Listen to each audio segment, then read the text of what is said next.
And here is a power driver board and MPU that came from an attack from Mars, and it was blowing the fuse on the input. So those 6A4 diodes that are a little bit higher off the board now are the ones I replaced.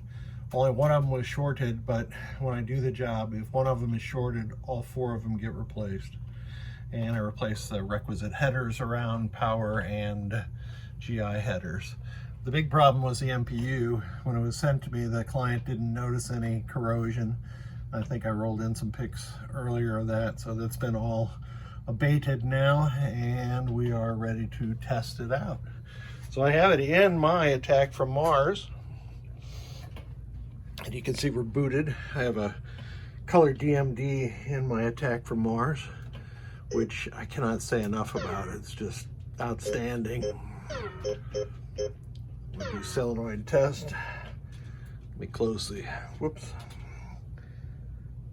Let me pull out the button.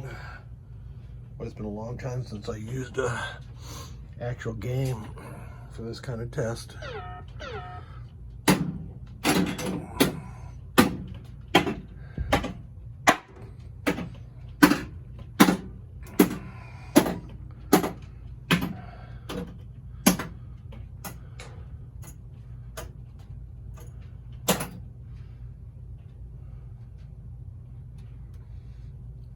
Love the strobe.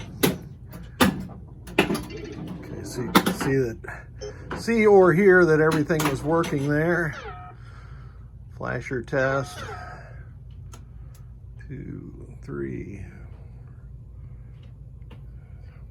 8, 9, 10, and all the flashers are working.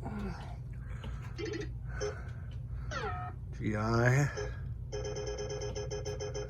Oops, this is the lower part that's dimming now. And the middle, and the top. Looks like there's a problem with the middle playfield GI. Let's see, that's the white-orange string on the unit. I'll have to check that out. And we'll do our lamp test. I've got some LEDs in this game and some incandescents left over. My objective is to replace the playfield. I have a Mirko playfield that I got a long time ago that I still need to throw in here. But again, that's something that takes some time. So middle GI, let me test that one more time. So we have gotten to the bottom of that general illumination issue.